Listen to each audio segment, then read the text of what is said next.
Panginoon sa buhay namin. Oh, salamat po. Ikaw lamang ang dakila, Panginoong Jesus. Sapat na papuri ang pagsamba, higit pa. Oh.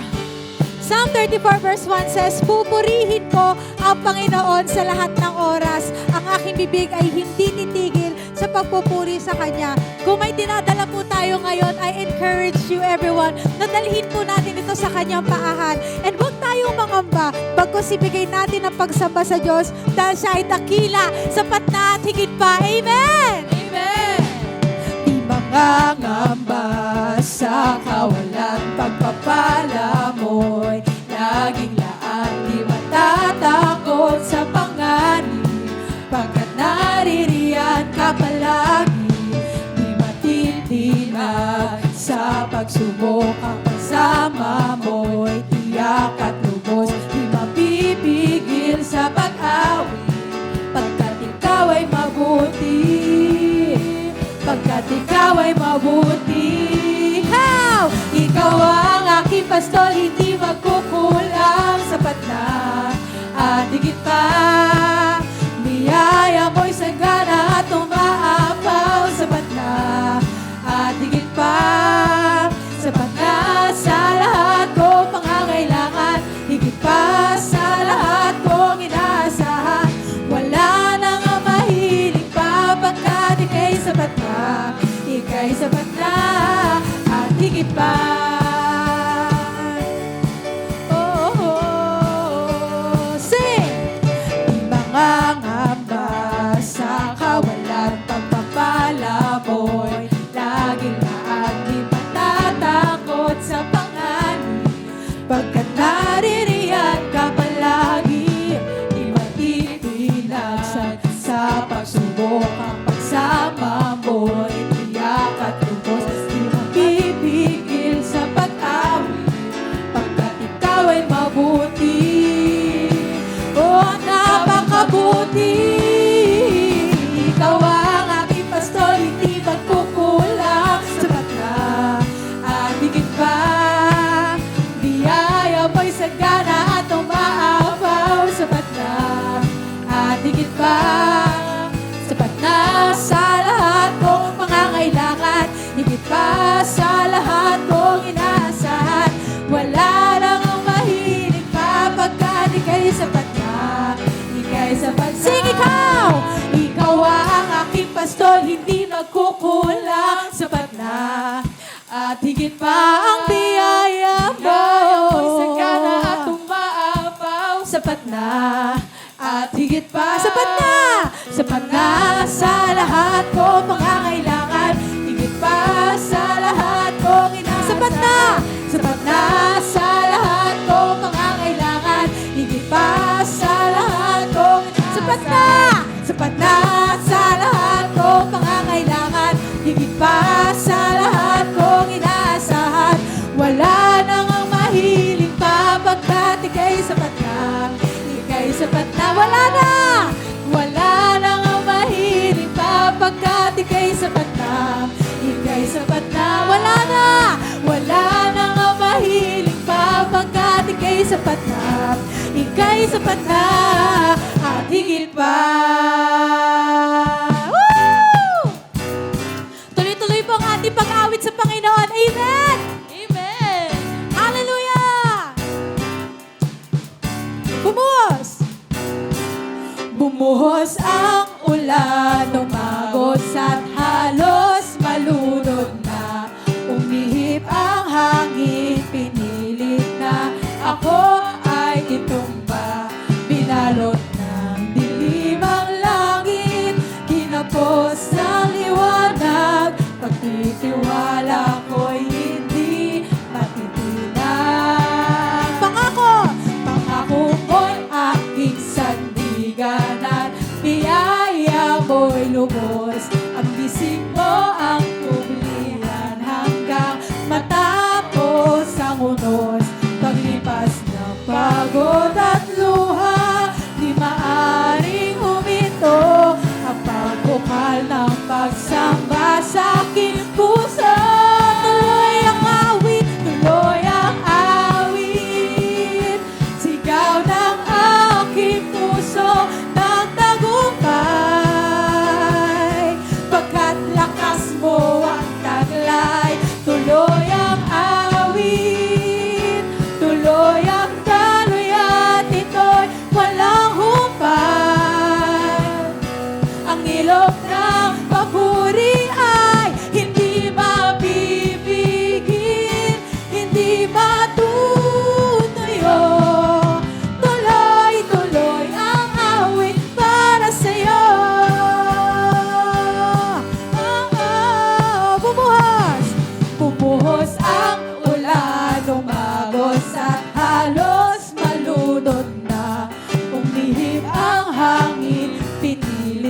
Panginoon. Oh Lord, Ikaw lamang sa buhay namin. Wala nang iba.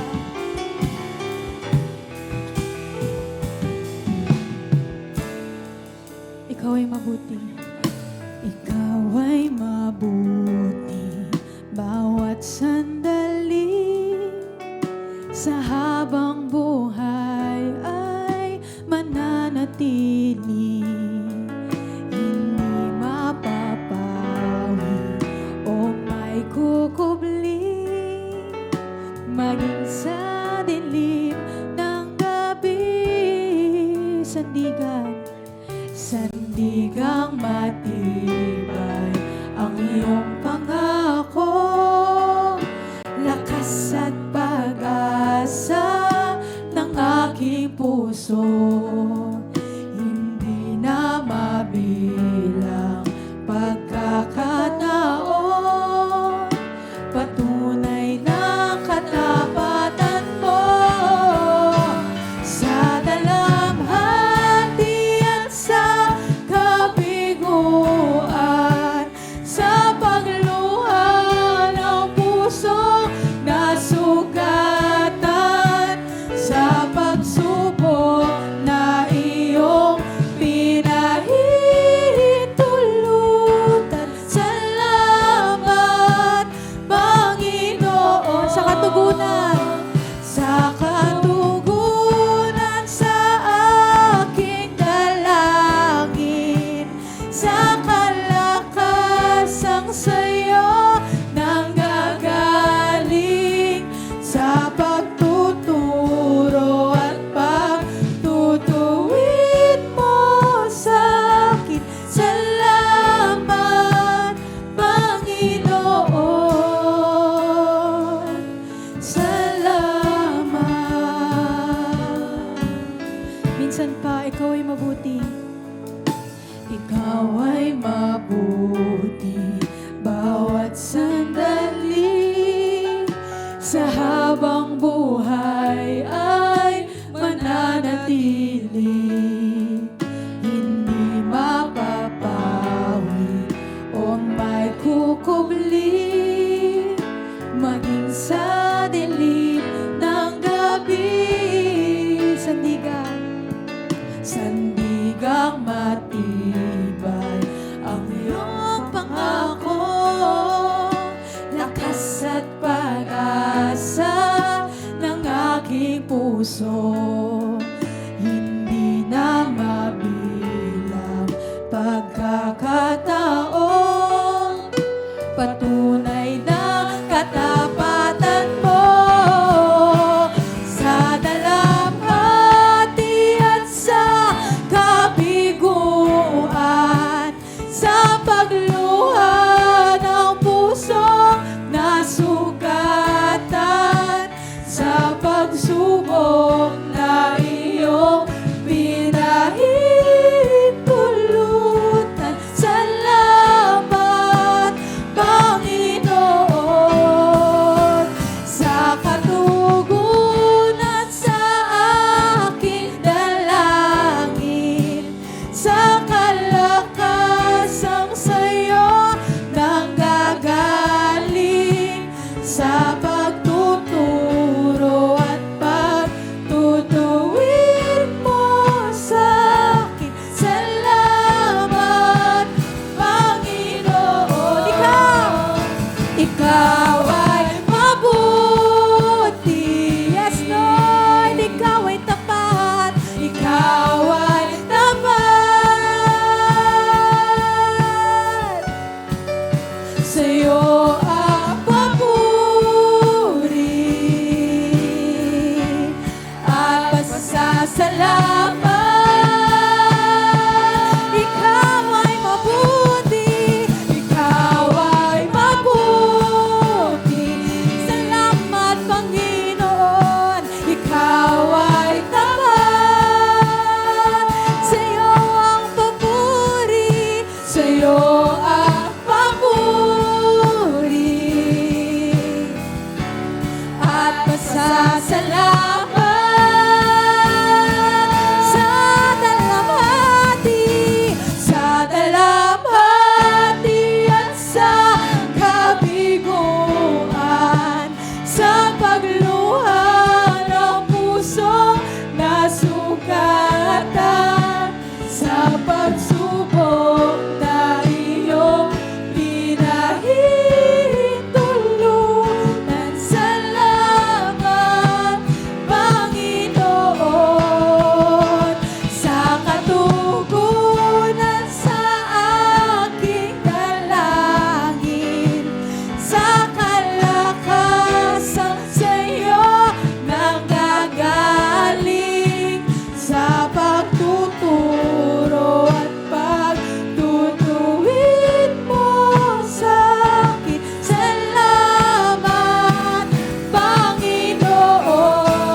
sa lahat ng panahon.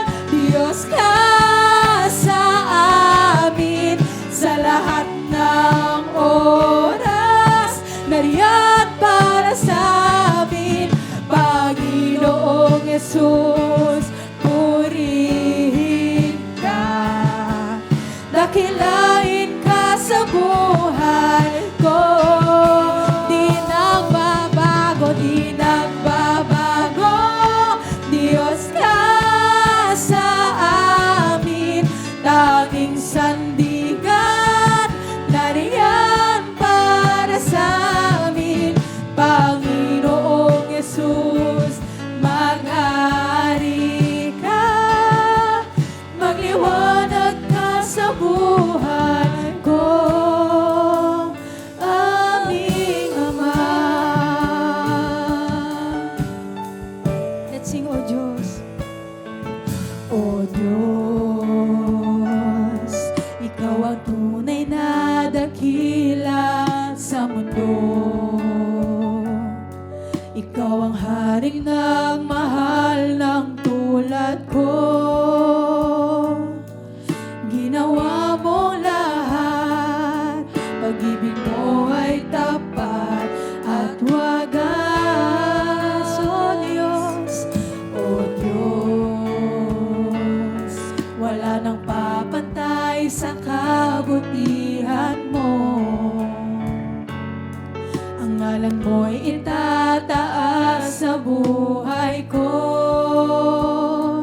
Sundin ang loob mo, iparindig ang nais mo.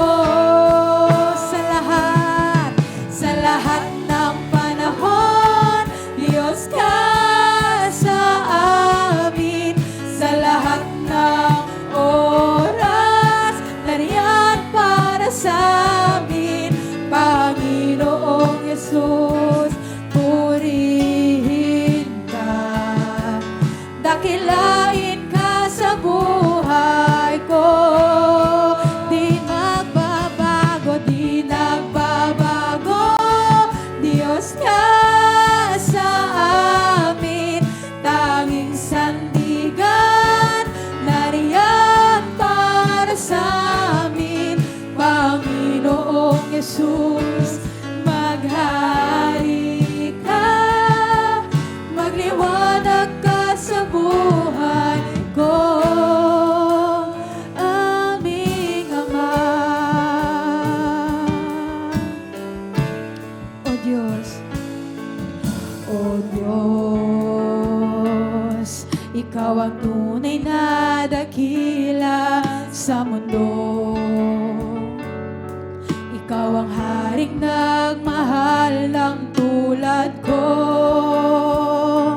Sundin ang loob mo, iparindig ang nais mo. Sa lahat ng panahon, Diyos ka sa amin, sa lahat ng oras. Nariyan para sa amin, Panginoong Yesus, purihin ka. Dakilain ka sa buhay ko. Di nagbabago, di nagbabago. Diyos ka sa amin, tanging sandigan. Nariyan para sa amin, Panginoong Yesus, maghari ka. Magliwanag ka sa buhay. Minsan pa, kantahin po natin sa lahat ng panahon. Sa lahat ng panahon, Diyos ka sa amin, sa lahat ng oras. Nariyan para sa amin, Panginoong Yesus, purihin ka. Dakilain ka sa buhay ko. Di nagbabago, Diyos ka sa amin, tanging sandigan, nariyan para sa amin. Panginoong Jesus, maghari ka, magliwanag ka sa buhay. Ikaw ay mabuti, ikaw ay tapat, ikaw ay tapat. Sa'yo lahat ng papuri, sa'yo ang papuri at pasasalamat. Ikaw ay mabuti, O Diyos, ikaw ay mabuti, ikaw ay tapat, sa'yo ang papuri, sa'yo ang papuri at pasasalamat. Kantahin po natin ang Panginoon, papurihan po natin siya. Oh, Jesus, ikaw ang aming Diyos, makapangyarihan sa lahat. Salamat sa kagalingan, oh, sa kaligtasan mo. Salamat, Jesus. Pinupuri ka namin, higit pa sa lahat. Oh, sa'yo lamang ang aming buhay. Ikaw ay tapat sa amin. Napakabuti mo, Panginoon. Mahal kita, O Diyos. Salamat. Yes, Lord. We will always praise you Yes, Father. and constantly speak of your praises. Yes, Father. Because you are faithful, you are good, Yes, Jesus. you are loving Heavenly Father Yes, Lord. who is always with us. You deserve all the praises and Yes, adoration. Lord. In Jesus' name. Everyone say Amen. Palapan po Amen. natin ang Panginoon. God is so good. Amen. For our prayer passage, Psalm 34 verses 11 to 19. This is a Psalm of David. And it says in NLT, "Come, my children, and listen to me, and I will teach you to fear the Lord." Napakagandang puso po ito. Merong teachable heart. Parang sinabi ng awitin natin kanina, no, na gustong malaman yung nais mo, yung kalooban mo. At we are invited, no, to draw near to God, to listen to Him, and matuto po tayo para siya po ay sundin. Ang sabi niya, "Does anyone want to live a life that is long and prosperous? Then keep your tongue from speaking evil and your lips from telling lies."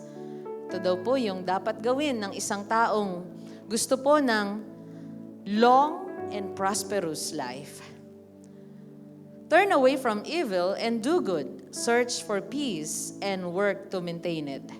The eyes of the Lord watch over those who do right. His ears are open to their cries for help.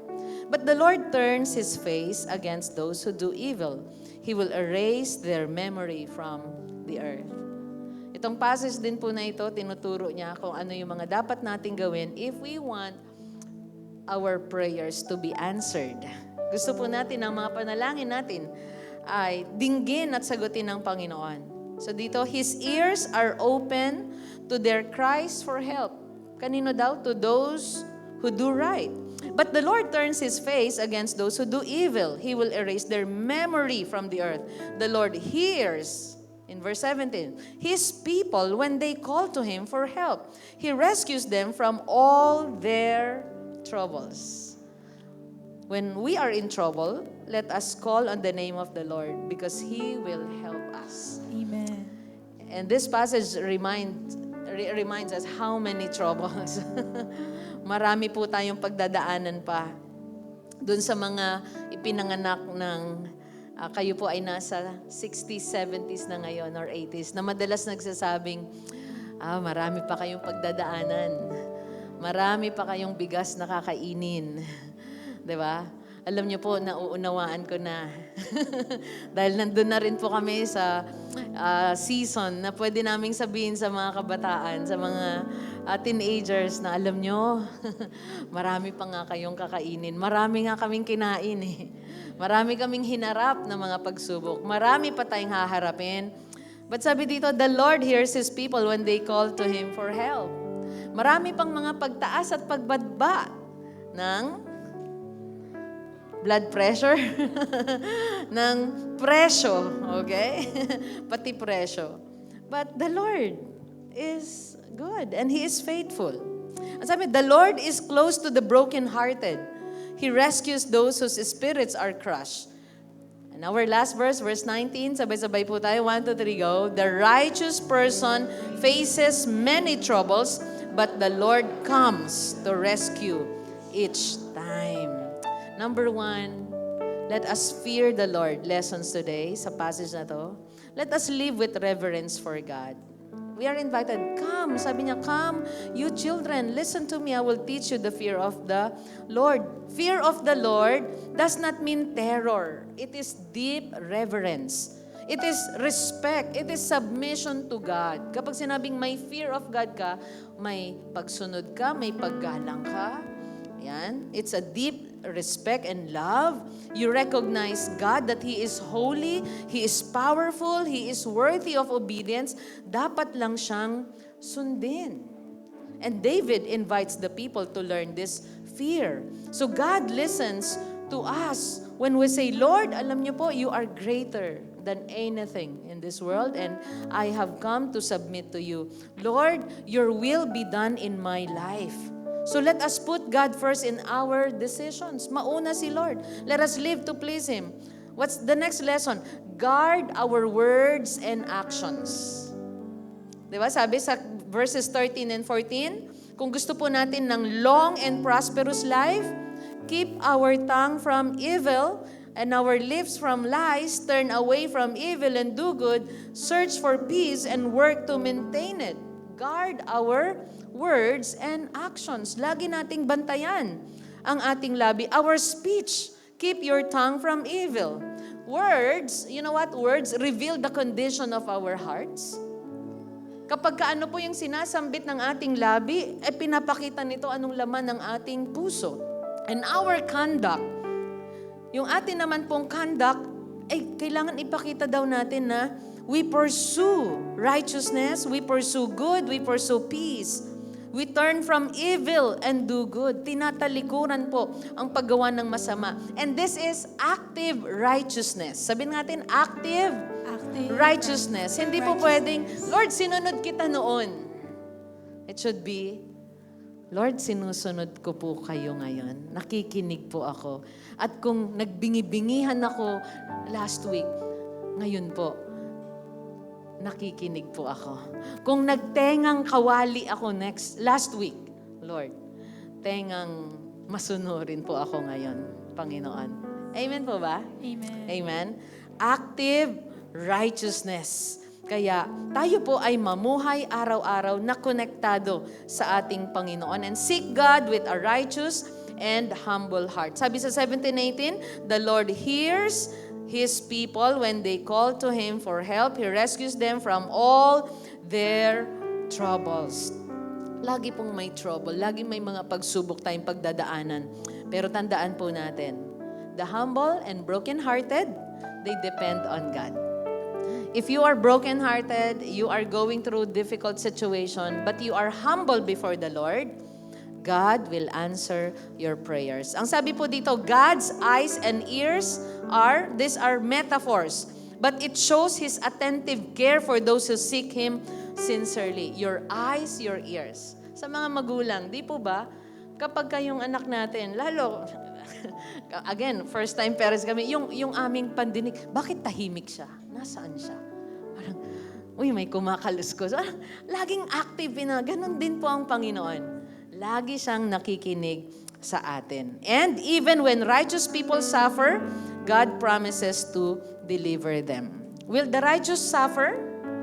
Yes. Will the righteous experience trouble? Yes. Yes, dadaan ba sa matinding pagsubok kahit ikaw ay may pagsunod sa Panginoon, ikaw ay may relasyon sa Panginoon? Yes, but we can come to Him honestly, we can come to Him, admit our need, and let us refrain from speaking lies, let us do good, turn away from evil. God will answer us when we call on Him.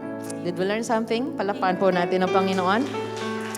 Lift your hands to the Lord and begin to tell God what you need, what you want. If you need a heart that is fully submissive to Him, ask the Holy Spirit, Lord, help me, teach me, comfort me. Nakikinig ako, Panginoon.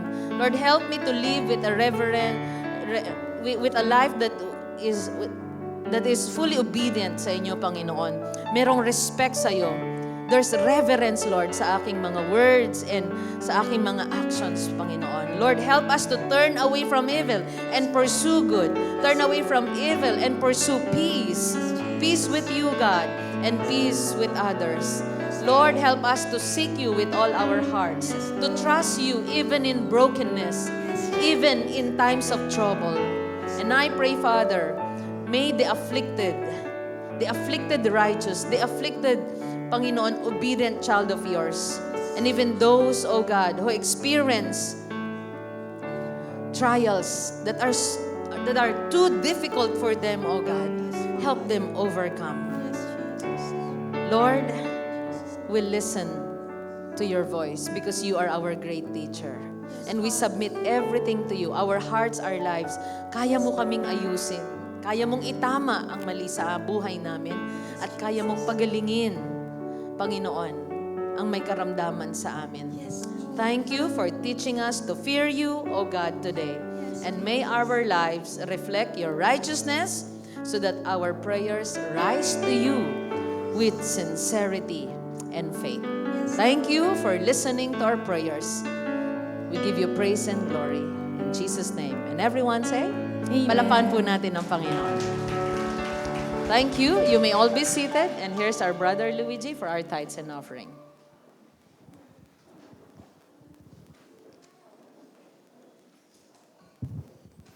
Amen po. Para sa ating pagkakaloob sa Panginoon, basahin po natin ang Kawikaan chapter 11 verses 24 to 28. Dito po ay makakita tayo ng iba't ibang uri ng tao na nababanggit sa Biblia at iba't iba rin po ng katangian. So basahin po natin. Una, ang mga taong mapagbigay ay lalong yumayaman, ngunit ang taong sakim ay hahantong sa kahirapan. Ang taong mapagbigay ay magtatagumpay sa buhay. Ang taong tumutulong ay tiyak na tutulungan. Verse 27, ang taong naghahanap ng kabutihan ay makakatagpo nito. Ngunit ang taong naghahanap ng gulo ay makakatagpo rin ng gulo. Last verse, mabibigo ang taong nagtitiwala sa kanyang kayamanan. Ngunit ang taong matuwid ay lalago na parang sariwang halaman. So, are we this kind of people thinking for different ways to increase our riches? So, alam ko bilang isang tao, marami tayong naiisip, marami tayong kaparaan ng naiisip para mapalago po yung kayamanan na naipagkakaloob sa atin ng Panginoon. Amen? At marami na tayong paraan na ginagawa and these ways may seem effective somehow. Pero dito makikita po natin how to increase our riches in godly way. Una, ang gandang po ng paalala niya na tayo po ay maging isang giver. Sabihin mo nga sa katabi mo, giver. So be a giver. Sabi po, ang taong mapagbigay ay lalong yumayaman. So sa pananaw po ng mundo, alam natin na kapag tayo ay nagbibigay or nagkakaloob, nakikita natin at nakikita ng mundo na nababawasan. Di ba? Kaya ka nag-abot, kaya ka nagkaloob, makikita nila ay nabawasan yung pag-aari natin, yung ating mga ari-arian. Ngunit, pag tinignan po natin sa prinsipyo ng Panginoon, malalaman at matutuklasan natin na ang pagbibigay po pala ay nagbubukas ng pagpapala. Okay? Nagbibigay po siya ng pagpapala. Kapag ang isang tao ay mapagbigay, ipinapakita niya na nagtitiwala po siya sa Diyos bilang tunay na tagapagkaloob. So, alam niyo yun, every time we give to the Lord, every time we share our blessing, it proves our heart that truly trust the Lord. Kaya madalas, binabalik ng Diyos yung pagpapala po sa atin sa iba't ibang paraan. So, wag tayo maging close-minded at isipin na, ay, nagkaloob ako sa Lord, ay, babalik din sa akin ng Lord is kayamanan din. Kasi ang Lord po natin, at any aspect ng buhay, kaya po tayong pagpalain, hindi lang po sa material na bagay. Maaaring paunlarin niya po tayo sa ating mga relasyon, sa ating pamilya. Maaaring magkaroon po tayo ng iba't ibang opportunities in life. Maaaring maranasan po natin yung peace na nagmumula sa Panginoon. Oo, nagkaloob ka sa Kanya. Oo, sa paningin ng mundo, nabawasan yung kayamanan mo, pero may kapayapaan sa puso mo.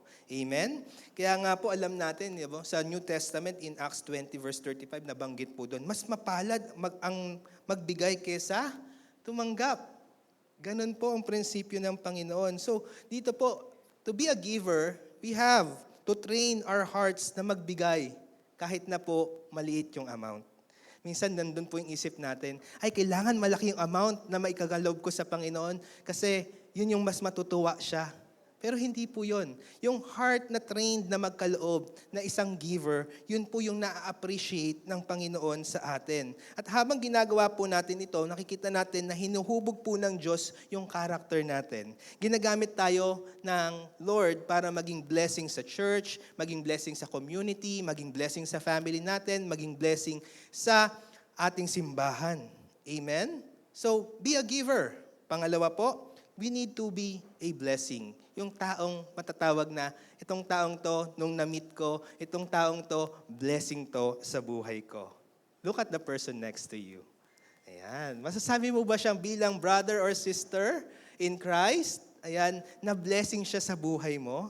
Kasi sabi po dito, ang taong mapagbigay ay magtatagumpay sa buhay. At ang taong tumutulong, ang taong blessing sa ibang tao, sabi po, ay tiyak na tutulungan. So alam niyo po ba yung principle ng reciprocal? Alam niyo yun, sa mathematics meron pong tinatawag na reciprocate.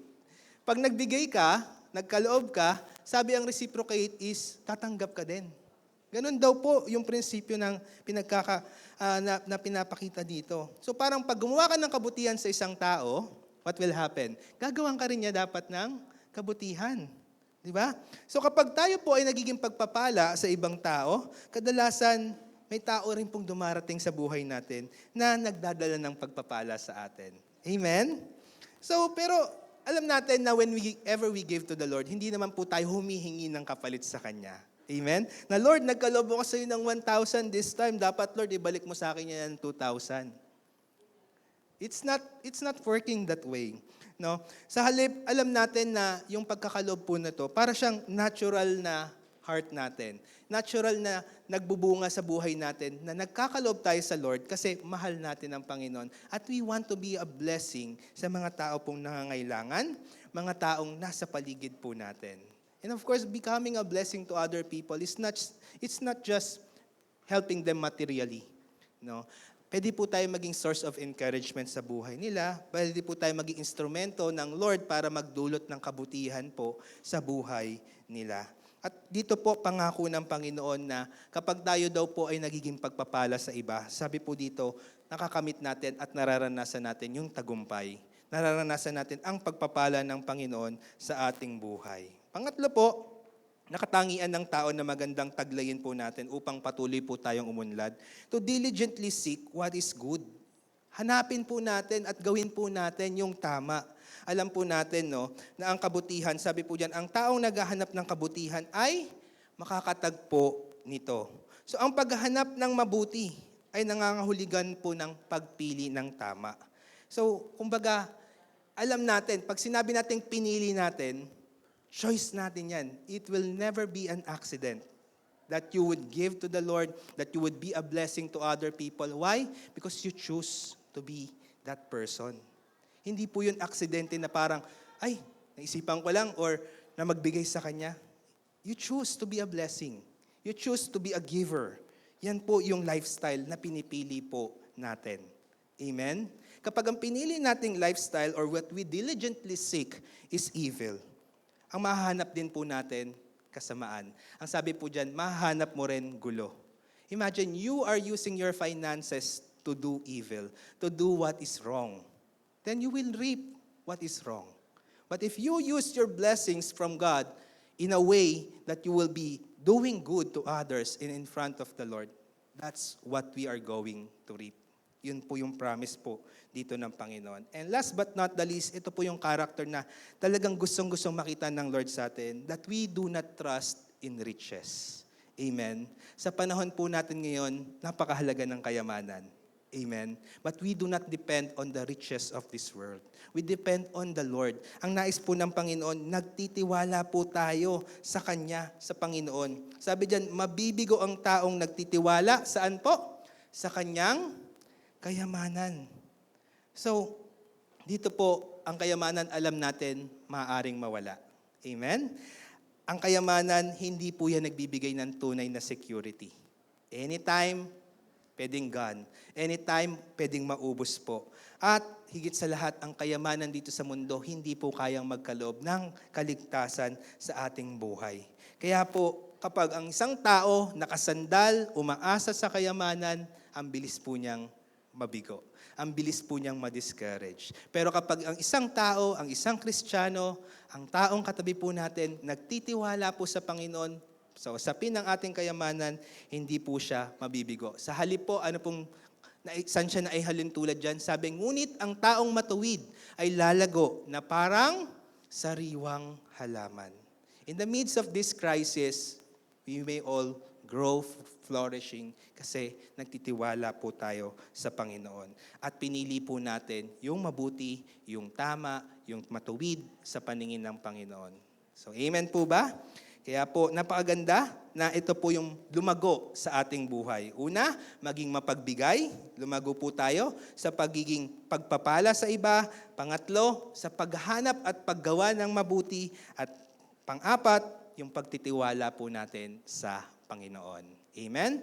And every time we give to the Lord, I always believe and encourage everyone that we are putting our whole trust to God, our future, every time we give to the Lord. Our security ng buhay po natin ay nasa Panginoon every time po na nagkakaloob tayo sa Kanya. Amen? So sa atin pong pagkaloob sa ating church, the red, it is our tithes, the 10%, it belongs to the Lord. Let's bring it back faithfully to God. Sa atin pong mga offerings, the blue, it is for our special project. Ang project po natin, nagagawin this time is yung ating water baptism area at target po natin yan na makita at ma-accomplish by the month of May. So magkakaroon po tayo ng water baptism area dito sa ating church. Of course, yung ating brown balikpondo para sa ating sanctuaryo. At last po, being blessing to other people, the white envelope po, dito po natin ipagkaloob ang pagpapala natin sa ibang taong nangangailangan. Tayo pong lahat ay tumayo at manalangin.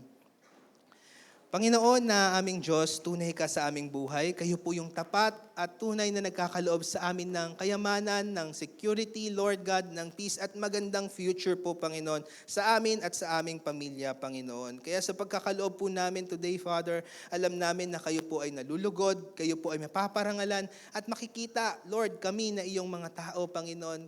Kami na iyong minamahal ay nagtatapat po sa inyo, nagtitiwalang lubos po sa inyo sa aming mga finances, Panginoon. At Lord, alam namin, batid mo ang krisis na pinagdadaanan ng mundo. Pero Lord, our faith will never be shaken. Our trust in you, Lord, will remain faithful and true, Lord God, sa mga panahong ito, Panginoon. And Lord, sa aming pagkakaloob, dalangin din namin, Lord, ang patuloy, Lord, na pagpapala, Lord, na dumali sa aming buhay upang patuloy po kami na makapagbigay sa inyo, maging pagpapala sa iba, Lord God, makagawa ng mabuti, Panginoon, sa aming community, sa aming church. At Lord, yung trust namin sa inyo ay patuloy pong lumago. Salamat po, Panginoon, sa iyong kabutihan na patuloy po na mararanasan ng bawat isa sa amin. Salamat po, Panginoon. Ito pong aming dalangin sa pangalan ni Jesus. Amen and amen. Let's all give the Lord our tithes and offerings.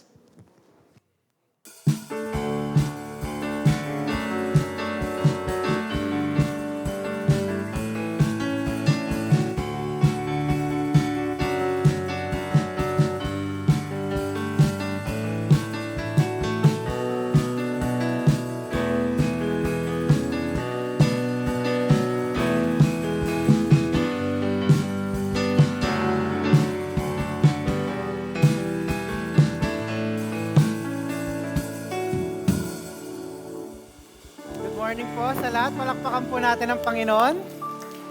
Isang mapagpalang araw po sa ating lahat. Marami po tayong upcoming events ngayong summer. Pero hindi pa natin ramdam ang summer, no? Ginaw pa tayo ng konti. Pero isang araw, bigla na lang yan. Ang init. Ganong kabilis, no? Kaya enjoy na natin yung mga natitirang amihan. Ang mga next nating mga events, of course, meron tayong youth service this March 22. That's 2 weeks from now, right? Kung hindi ako nagkakamali. Yes, may youth service tayo, 29 pala, binulong sa akin ni Ryan. Thanks, Ray.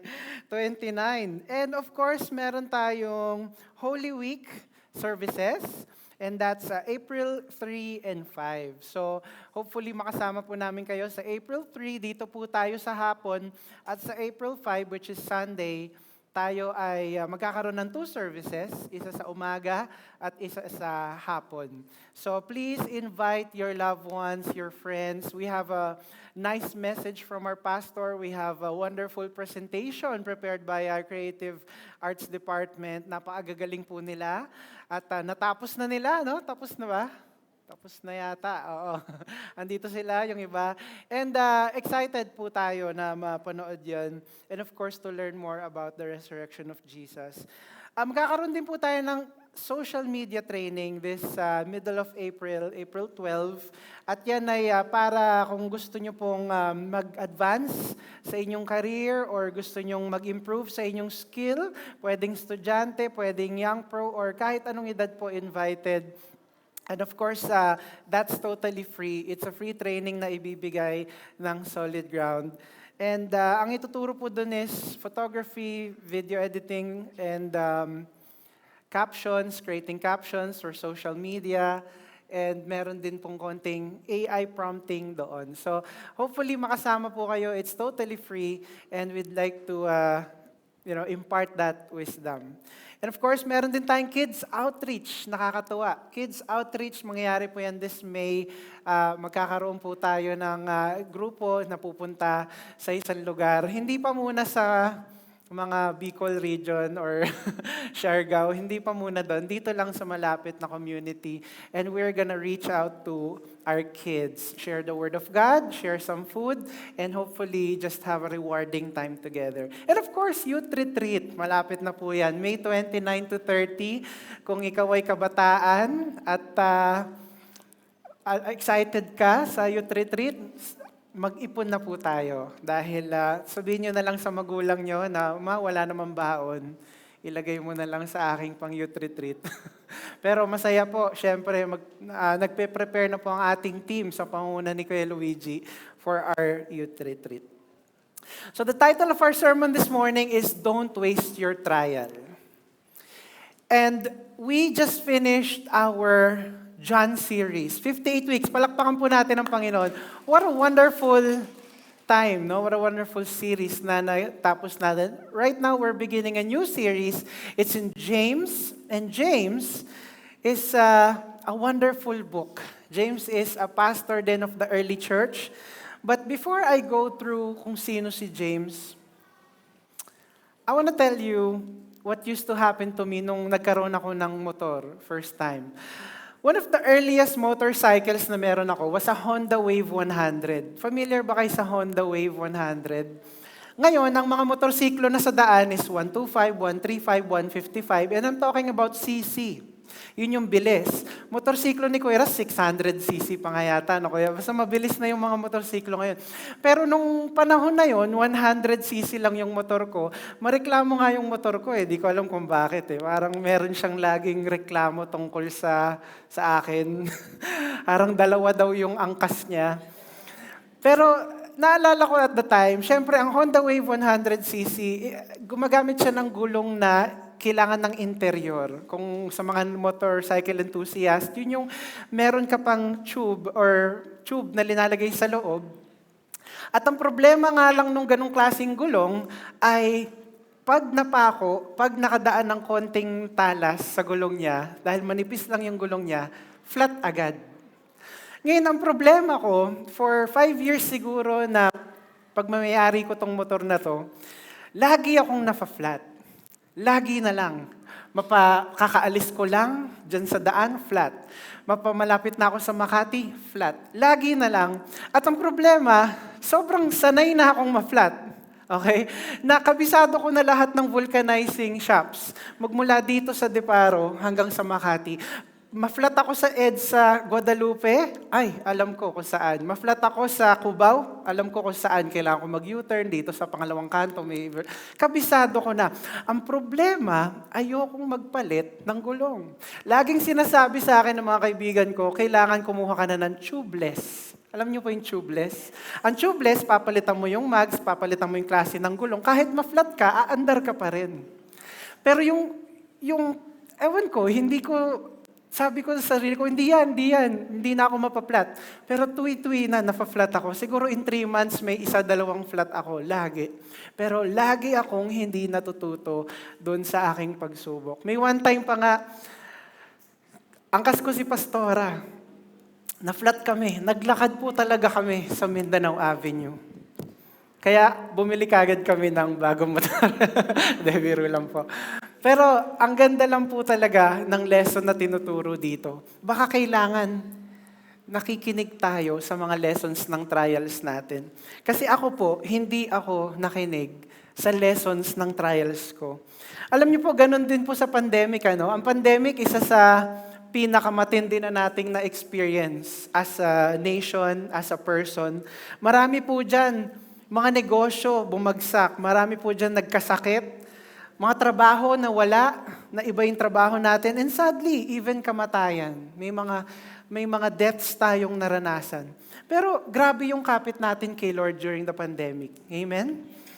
Natuto tayong matulog ng maaga para yung health natin at immune system ay lumakas. Di ba? Natuto tayo kung paano mag-alaga ng sarili nating health. And natuto tayo lalong mahalin yung salita ng Diyos. Na-survive natin ang pandemic. Marami tayong natutunan sa sarili natin, sa bansa natin. Marami tayong natutunan. Ang mahirap po talaga ay pagkatapos ng isang trial, wala tayong natututunan. Ang mahirap ay kapag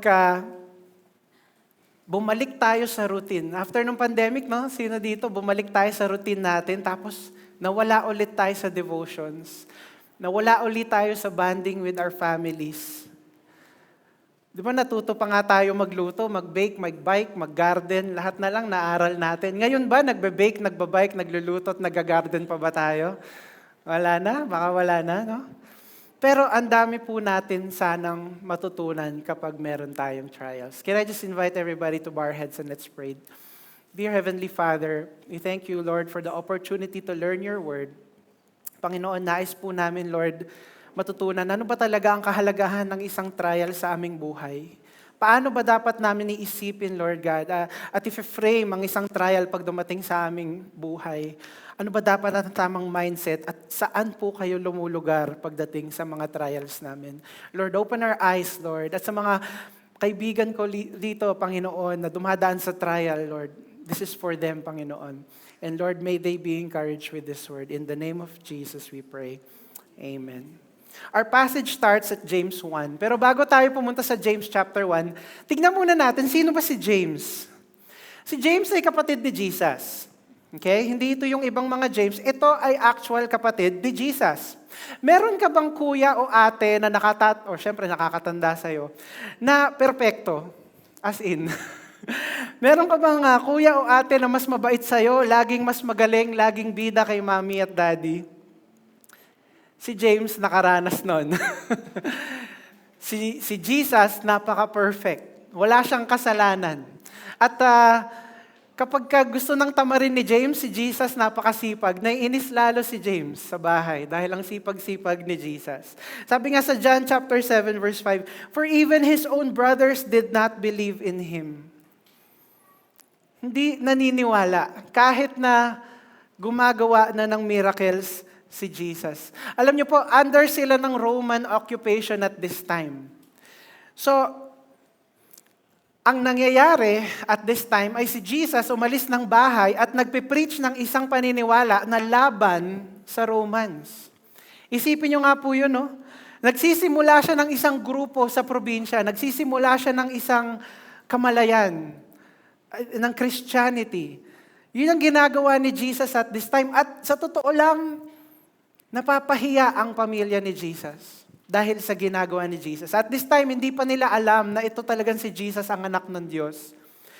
Pero nagdadala po ng kahihiyan sa pamilya si Jesus nung time na yon. Minsan, hindi natin napapaniwalaan agad yung mga kapamilya natin. No? Baka meron tayong kapamilya na tanyag sa isang aspeto ng kanyang buhay. Pero sa atin parang, kapatid ko lang yan, kilala ko yan. Tatay ko lang yan, anak ko lang yan, kilala ko yan. Wala naman, ganyan lang yan sa bahay, simple lang. Parang dina-downgrade natin ang karakter ng kapamilya. Bakit no, ganun no? Alam niyo po, ang ganda sana kung tayong una na support sa ating mga kapamilya. And marami naman sa atin ganun. Pero dito sa example ni James, hindi sila agree kay Jesus. Ang nangyari, kaya si James ay biglang napaniwala kay Jesus, biglang yumakap dito sa Christianity na ito. Nakita niya ang kapatid niya na namatay pero muling nabuhay. Imagine niyo 'yon, ano? Di ba pumupunta po tayo sa burol, di ba? Minsan as a church pupunta tayo, kumakanta tayo. Nakita natin nakaburol, kumanta pa tayo ng ilang songs, nag-preach pa si pastora, tapos pumunta rin tayo doon sa libing. At nakita nating binabasya, nakita nating linagyan ng bulaklak, nakita nating ibaon ng lupa. Monday nangyari yun, ika-Thursday, hi, ako to, ha?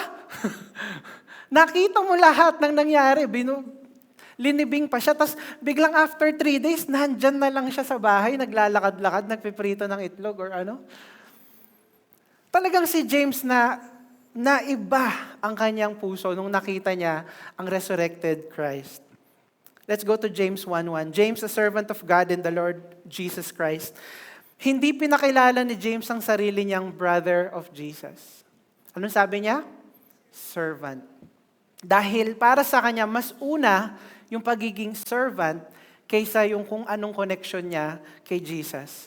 So ang kausap niya dito to the 12 tribes in the dispersion. Dispersion dahil, di ba, may Roman occupation, namatay si Jesus, hinahanap lahat ng mga tagasunod ni Jesus. Nag-disperse sila sa buong Europe.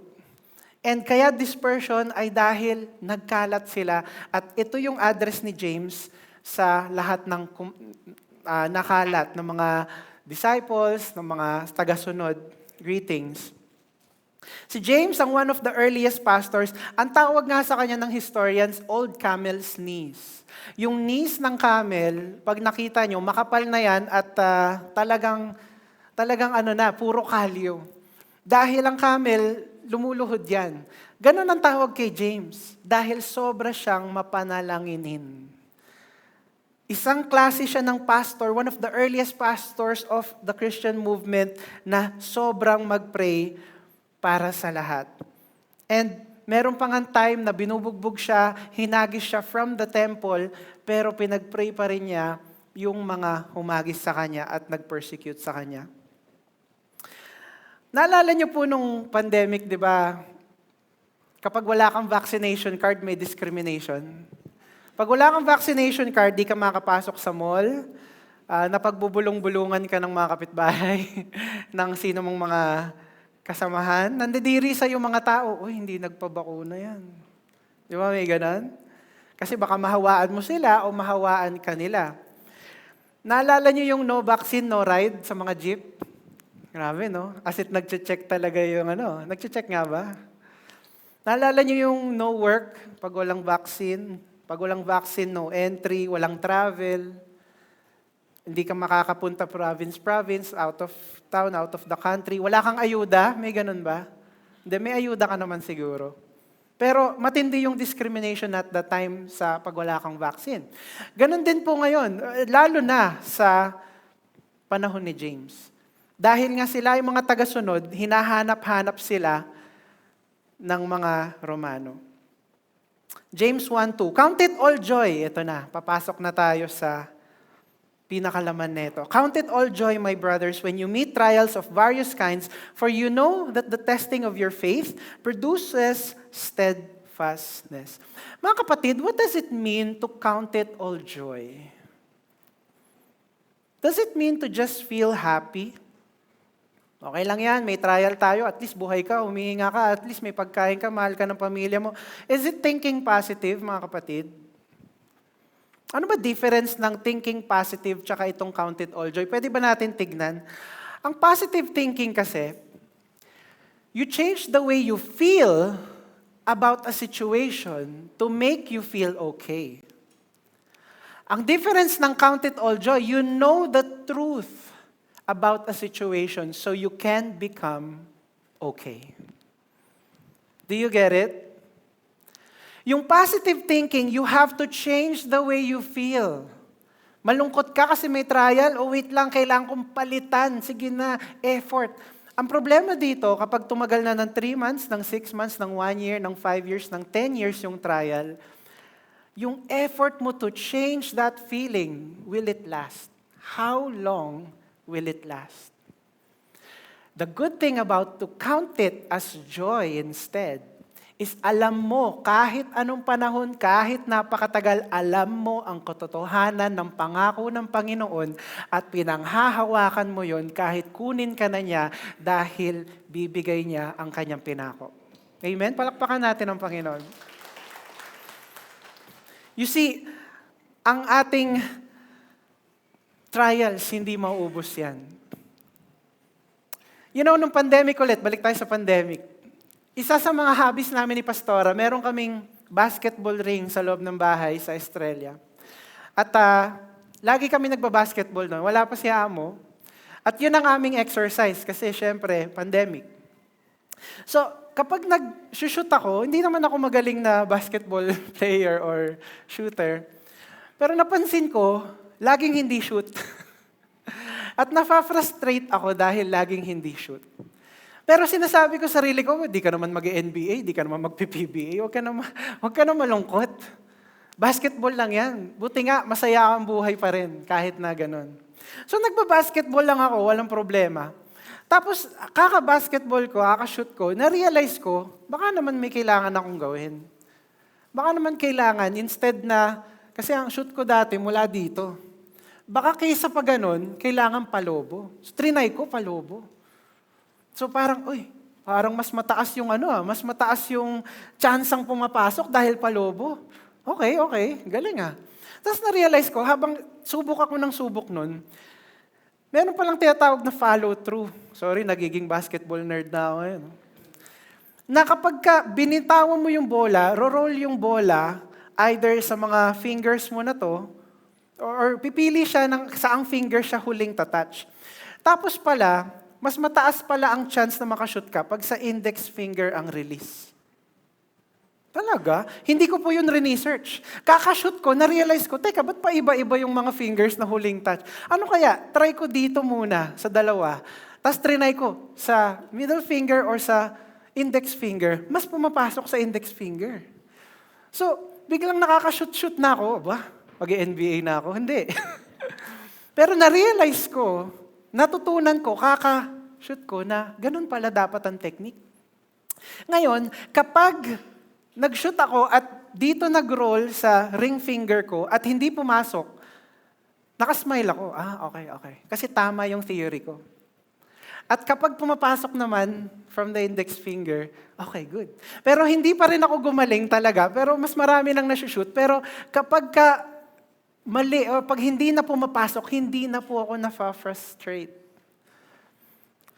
Dahil pinagpatuloy ko lang, inalam ko lang kung bakit. Inaral ko yung sitwasyon. I stopped asking why this is happening to me. And I started asking, how can I make the situation better? I stopped looking at it as a failure, and I start seeing it as feedback. Number 1, your trial has a purpose.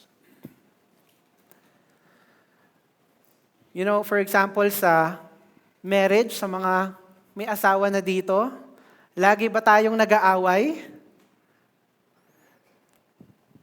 Wala bang nagpapatawaran? Lagi bang may pride? Kapatid, try natin yung maglambing tayo. Ginawa ko yan kay Pastora. Minsan, nagkaroon kami ng hindi pagkakaintindihan. Linambing ko lang siya. Yung ganyan niyang mukha, naging... Nagbabago, mga kapatid. At hindi yun, ito mga lalaki, hindi yun na parang linalaro mo yung... Hindi, it's a technique, it's a strategy. Pangitiin mo lang, okay na yan. Papalupaluin ka na, okay na yun. It's a strategy. You see, we have to learn from it. Halimbawa, financial struggle. Kapag wala na tayong pera, naubos na, we learn how to disregard yung mga hindi importanteng bagay. Natututunan natin na ang 210 na kape sa Starbucks not worth it. Natututunan natin na yung pag-grab ng pag-grab not worth it. And it really allows us to look at our relationships sa family. Di ba minsan kapag ang pamilya medyo hirap financially, sometimes yun pa yung mga points na parang mas nakikita mo yung support ng bawat isa. Nakikita mo yung anak mo na dati ma-access sa ganito, nagtitipid na, natatouch ka because they know what's going on. You see, every trial God allows in your life is a classroom. Every trial God allows in your life is a classroom. And we have the greatest teacher, mga kapatid. It's the Lord Jesus Christ. At kapag siya yung nagturo, hindi lang siya nagturo na parang professor, na parang inaantok ka na nagtuturo siya. He actually takes your hand and puts you through the trial and guides you all throughout, gives you the lessons, and you come out gold, and nandun pa rin siya. From start to finish, hindi siya nawawala. Amen? It's not a classroom na parang may mga tests and exams na kakabisaduhin. No, it's experiences that you get to experience. You see, this is a wonderful experience in the Lord. Ito yung relationship na sinasabi. When you have a relationship, you know that God is always taking your hand. You know, trials always produces results. James 1:2, count it all joy, my brothers, when you meet trials of various kinds, for you know that the testing of your faith produces steadfastness. It will really test our faith, yung mga trial. Alam ba, ang Panginoon ba, chine-check kung may faith tayo? Alam ng Lord na may faith tayo. You see, gusto niya lang palakasin yung faith natin. Kahapon po, nandun kami nagmi-meeting ng mga department leaders sa bahay ni Luigi at Jazz. And kasama namin si Amo.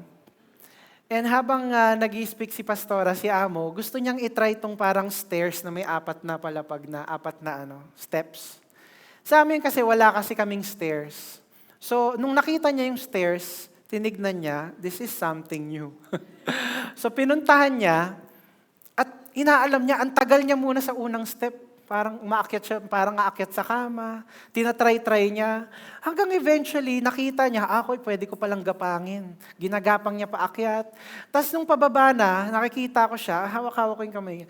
Nakikita ko siya, tinatry niyang subukan. Ano kayong gagawin ko? Hawak ba ako? Isang kamay, dalawang kamay? Tinatry niya. As in, nakikita ko kung paano itong batang to nagde-develop ng neurons sa kanyang brain para ikabit-kabit ang mga circumstance. At sinasabi ko din sa kanya, you hold this, and then you step down, and you hold this, and you step down. So, ang bagal namin nung una. Tapos, biglang after mga 5-6 na pabalik-balik, syempre, feeling ko pumayat akong konti doon. After mga 5-6 na pabalik-balik, mas mabilis na siya. Mas maayos na yung position niya. Alam niya na yung gagawin niya. Una yung left, tapos ililipat niya yung kamay niya, tapos yun na naman left. Mas kabisado niya. May slide technique pa siyang nakuha. Ang galing. And yun ang example no kung paano si Lord gumagabay sa atin. He gives us trials not because He wants to test kung may faith tayo. It's because He wants to improve the faith. He wants to refine the faith. You see, si Amo, kung gamer ka nun, ako gamer kasi ako nun. So I'm thinking na lahat ng experiences niya, it's +1 sa skill niya. May mga skill siya sa stairs, skill siya sa food, skill sa labas, skill sa bike in the future. May mga skills siyang iniipon. And you see, just yesterday, he learned the skill of stairs. And that's what God wants sa buhay natin. Every trial, there's a skill, a necessary skill that you will learn para ma-overcome mo yung next trial. Amen? It's the strengthening, it's the refining, it's the molding. And ang sabi din sa verse, produces steadfastness. What does steadfastness mean? Sa Tagalog, it just means katatagan. Katatagan. Gaano tayo katatag? Kaya ba natin maging matatag hanggang dulo? O ngayon pa lang, iniisip na natin na mag-give up. Minsan kahit mukha tayong matatag, baka iniisip din natin na mag-give up. Sabi sa Job 23:10, "But he knows the way that I take. When he has tried me, I shall come out as gold." Ang gold po, pag refine, pag pinakulo mo sa sobrang init, lahat ng impurities umaakyat sa surface, natatanggal yung impurities, nagiging pure gold. At ayan po ang tinuturo sa atin, na kailangan kahit na may matindi tayong trial, kakayanin natin because merong magandang effect yan sa dulo. Siguro naman, nabalitaan nyo na yung pagtaas ng presyo ng gas. Actually, tumaas na nga di ba? Ang gaganda ng grades ng mga gasolinahan, no? Ang tataas nila magbigay, doon tayo mag-enroll. Yung diesel cum laude na, nakita nyo? 94. Tapos, sabi pa nila, wala na daw gas sa ibang mga stations. Tataas na yung mga bilihin. Yan na daw yung next. Tataas na yung renta. Tataas na yung Meralco. Talagang si Mel Chanco, grabe magbigay ng kaba sa puso natin mga Pilipino. Pag nasa balita ka na at narinig mo na yung tinig ni Mel Chanco, presyo ng gasolina, itata. Di ba? Talagang kakabahan ka na, ito na, ang dami mo nang maiisip, ang dami nang tatakbo sa isip mo. Pero mga kapatid, bago tayo kabahan ng sobra dito sa mangyayari sa atin in the next few weeks or months, can we just go back to the example of Joseph? Joseph, in the Bible, di ba si Joseph, he dreamed that there would be a famine. And dahil dun sa dream na yon, he was able to interpret it at linagay na siya as governor ng buong Egypt. At sabi sa kanya ng Pharaoh, dahil ikaw ang naka-interpret, you will now be the governor at kailangan gawin mo lahat para kayanin natin yung 7 years famine na sinasabi mo. Now, here's the thing. If you read Genesis, God helped Joseph interpret the dream. But did God help Joseph solve the problem? Mga kapatid, famine. We are talking about famine. Do you know what famine means? Ito presyo pa lang ng gasto. We are talking wala kang mabili sa supermarket. Wala kang mabili kahit saan. Ala pandemic nung unang mga linggo. Hindi ka makalabas. And we are talking 7 years. The Bible does not say that Joseph or God teach Joseph how to do this. This is an extremely difficult task. But Joseph was able to not only make Egypt live and survive, but also his family. How did he do this? You see, God will not always give you in a silver platter yung sagot sa lahat ng problema natin. Instead, like what he did to Joseph, he allowed Joseph to go through all those trials mula nung tinapon siya ng mga kapatid niya hanggang sa naging slave siya.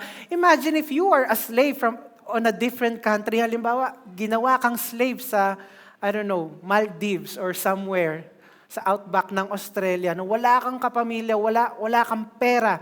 What will you do? You will scavenge, you will do everything you can para mag-ipon because you don't know kung kailan ulit ikaw makakakain.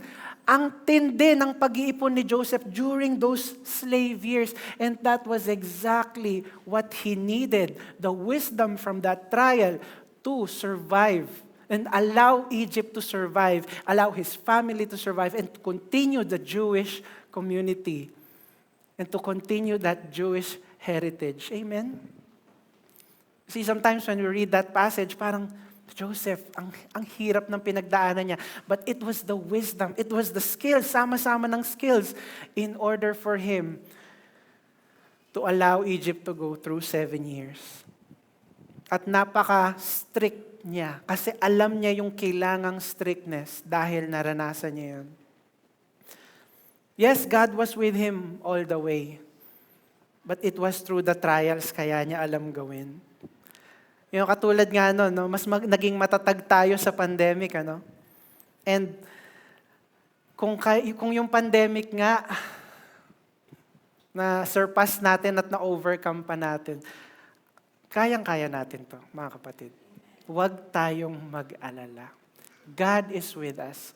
He is the God who was with us during the pandemic is the same God with us during this crisis. Palakpakan natin ang Panginoon. He never changes. He never forgets. You might have been thinking, hala, hindi kaya ng sweldo ko to. Hindi kaya ng commute ko to. Don't worry. God will give you that wisdom. Yung wisdom na natutunan mo sa past trials mo, don't worry. Tsinaga mo yun, nakayanan mo yun. Here you go. You're ready for this. Amen? Sabihin mo nga sa katabi mo, you're ready for this. Let's go to verse 4. And let steadfastness have its full effect, that you may be perfect and complete, lacking in nothing. Ang ganda na sinabi dito ni James, full effect. Ibig sabihin, huwag kang mag-quit sa gitna ng trial mo. I-allow mo yung trial to have the full effect. I-allow mo yung trial, allow yourself to go through the start and the finish line of the trial. Doon lang natin makikita ang gabay ng Panginoon. Kasi if midway magkikwit tayo, then we also let go of the hand of God. And wala tayong matututunan doon. It says here then, that you may be perfect and complete. Does it mean that you're gonna be perfect as a person and complete? Does it mean that hindi ka na magkakasala? Absolutely not. Katulad ng example natin kay Amo, dun sa stairs. It doesn't mean na kaya niya nang skip yung mga stairs in the future. It just means that he has gained a lot of skills and he has completed his training. Sa mga dumadaan ng training sa trabaho, it doesn't mean after mo mag-training, kabisado mo na yung gagawin mo sa work. You will still make mistakes. But that training is necessary to complete para magawa mo yung basic na role and responsibility mo. Amen? Ganon din po sa pagiging Kristiyano. Masasaktan tayo, magkakamali tayo, iiyak po tayo. But we will gain skills. I'd rather gain the skill na umiiyak, nasasaktan, kaysa wala akong nag-gain. Sarap ng buhay ko pero wala akong natututunang bago. You know, si Joseph, tinapos niya yung trial niya. Inalaw niya na matapos kahit binenta siya ng mga kapatid niya, kahit na naging alipin siya at wala siyang kapera-pera. Kaya nung nilagay siya sa sitwasyon na yon, alam niya ang gagawin niya. James 1:5. If any of you, James 1:5, if any of you lacks wisdom, let him ask God, who gives generously to all without reproach, and it will be given him. Number 2, your trial has a provision. Kristo, ibig bang sabihin, yung trial ko, magkakapera ako, mabibless ako, provision eh. You know, ang ganda na sinabi ng verse kasi it's asking you to ask for wisdom. When we have problems po, no?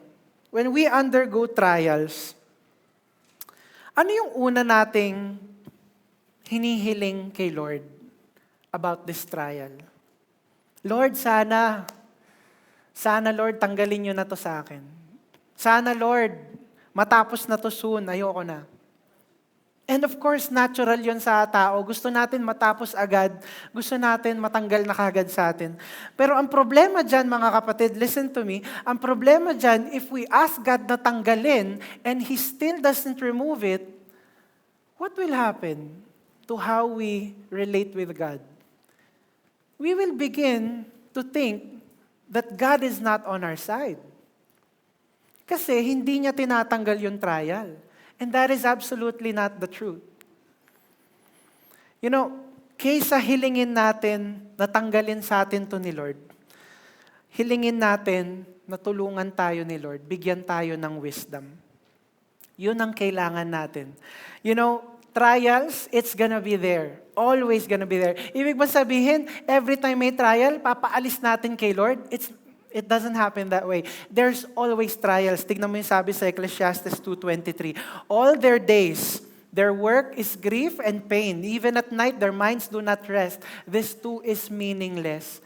There's always gonna be problems. There's always gonna be trials. Dahil ang mundo, ganun. Puno tayo ng trials dito. And it's because of original sin. Mga kapatid, the provision here is not money, not power, not position. The provision here is wisdom. And that's why si Solomon, binigay sa kanya ang lahat dahil nung tanungin si Solomon ng Panginoon, ano ang gusto mo? Kaya ko ibigay lahat sa'yo. Ano ang gusto mo ibibigay ko? One thing he asked, wisdom. And nung binigay ni God yung wisdom, sinamahan niya na rin ang blessing, sinamahan niya na rin na, sige, hindi ka na rin naawayin ng mga kapitbahay mong countries, sinamahan niya ng good health, long life, sinamahan niya ng abundance in Israel like no one has seen before the time of Solomon. Why? He asked for wisdom. Mga kapatid, look at your trial right now. Maybe we've been asking for so long na tanggalin, palitan. Baka all we need to ask for is wisdom.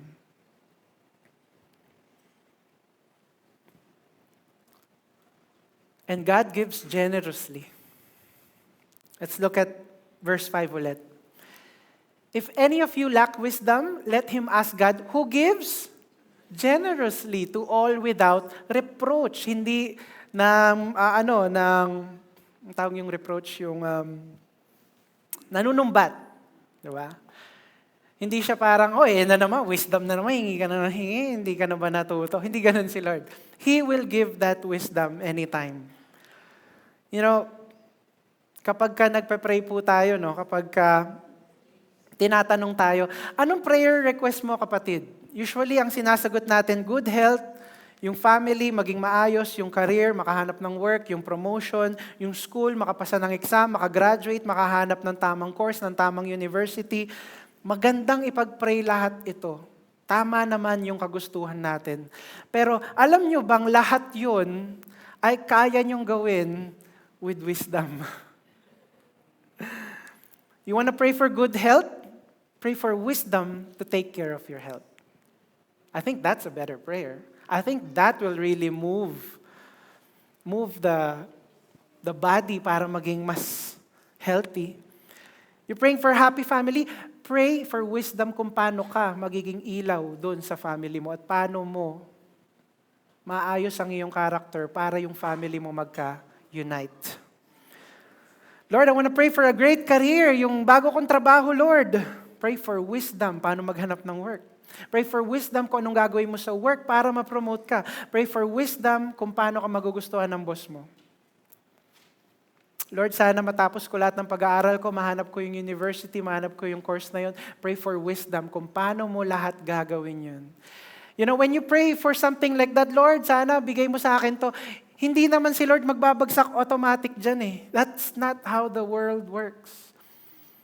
The world works by you communicating with God, asking for that correct wisdom, and He gives you that wisdom to act properly in the world. Pero, hindi ibig sabihin na wisdom lang ang need mo. Baka kasi minsan, wisdom na lang, okay na kahit wala na si Lord, okay na yung wisdom. What does Proverbs or Kawikaan 1:7 teach us? Ang sabi doon, Kawikaan 1:7, Ang pagkatakot sa Panginoon na may paggalang ang simula ng karunungan. Pero Chris, bakit simula ng karunungan? Nasisimulan ko naman ang karunungan na. Alam ko naman gawin na ang para. Hindi ko na kailangan simulan with this fear of the Lord. Kaya kong simulan kahit walang fear of the Lord. If you look at the original Hebrew ng salitang simula, it's reshith. Reshith. And it means foundation. So if we read the verse again, this is how it reads. Ang pagkatakot sa Panginoon na may paggalang ang pundasyon ng karunungan. It's not the beginning, hindi start, hindi parang sa race na panimula. No, it's the foundation of wisdom. And sa totoo naman, kahit ano naman pwede talaga nating gawin. You know, with wisdom, mga kapatid, yes, we can be successful. Yes, we can definitely become rich. And yes, maaatim natin na anuman ang gusto natin sa buhay just with wisdom alone. Pero hindi ibig sabihin na lahat ng ginagawa natin ay founded in the Word of God. It can be founded in the wisdom of this world if hindi foundation ang Panginoon. Alam natin na ang mundo, it's fleeting. And that's why we need to have our foundation on wisdom. Our foundation of wisdom in the Lord. Ang galing din sinabi, if any of you lacks wisdom, let him ask God who gives generously to all without reproach, and it will be given him. Hindi madamot ang ating Panginoon. Alam niya ang wisdom ng mundo, ikamamatay natin. Kaya ibibigay ng ibibigay. Alam niyo po, you know, you can use wisdom, right? Wisdom ng mundo para maging successful. Pero there will be at times as a Christian, parang gusto mong bumalik, Lord, tulungan mo ako, mali na tong pinupuntahan kong wisdom of the world. I need you, I need your wisdom. And kahit na bumaliktad tayo at nagbabase ng sources natin ng wisdom of the world, ang Panginoon, generous pa rin. Yan ang ibig sabihin ng verse na yan. Generous pa rin. Ginamit mo ang wisdom of the world. Oo, pero bumabalik ka sa akin ngayon. Sige, I am generous to give you that wisdom from the Word of God. Ganon siya. Ano man ang sitwasyon natin, we just ask for wisdom. And that's why instead of asking God to change the trial, ask God to change you through the trial. Because the trial will always be there. Diba? And sa math, diba, sa physics, they're always a constant, but there's a changing variable. And that is you in this case. We can change. Every trial is a classroom. Kung ang estudyante laging nagrereklamo, maraming ginagawa sa school, anong sasabihin ng magulang? Ba't nag-enroll ka pa? Dahil ganun po talaga. They have to go through all the trials. Pero kung ikaw yung tipo ng estudyante na kaysa nagreklamo ka, you take it as a challenge, you build systems and workflows and processes and disciplines, and you build yourself up na kahit mahirap, you're gonna calibrate things in your life every day so that the next time you get into this extreme pressure test, you are well calibrated for any kind of challenge. And suddenly, sasabihin ng mga klase mo, galing-galing naman nito. Kaya pala ito valedictorian. Because you were just continuously calibrating yourself through the trial. Instead na naglalaro, instead na kung ano-anong mga time wasters, you were developing yourself. And that's what the business world needs. A student na talagang nag-develop ng sarili niya.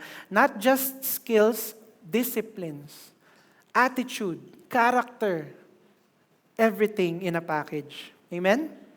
Amen ba sa students dito? Yes. Amen. James 1:6 sabi, "But let him ask in faith with no doubting. For the one who doubts is like a wave of the sea that is driven and tossed by the wind." Alam niyo, kung babasahin niyo tong verse na to, But let him ask in faith, sabi ni James, kailangan pa niya isingit yung with no doubting. Eh di ba pag sinabi mo naman na let him ask in faith, obvious naman, it's implied na you should have no doubt because you have faith. But James had to say with no doubting. You know why? Because so many Christians say they have faith but operate their lives daily in doubt. And it's a sad truth because faith is all you need for the Lord to help you out. But you operate in doubt. You know, sabi pa nga doon, if you doubt, let's go to verse 7. If you doubt, ayan, for that person, dahil nagda-doubt siya, must not suppose that he will receive anything from the Lord. He is a double-minded man, unstable. Unstable ka. Faith ba or doubt? Ano ba? Paulit-ulit na lang, pabalik, para kang yung wave. Dito ka ba? Hindi. Sa Pampang ka ba? Hindi, alis na ako. Hindi, babalik akong Pampang. Hindi, alis na ako. Ganon. It's like hindi alam ng tao kung saan ba talaga siya, sa faith or sa doubt. And that's why, mga kapatid, ito ang tanong sa atin ngayong umaga. Do we pray, then act because of faith? Or do we pray, then act but with doubt?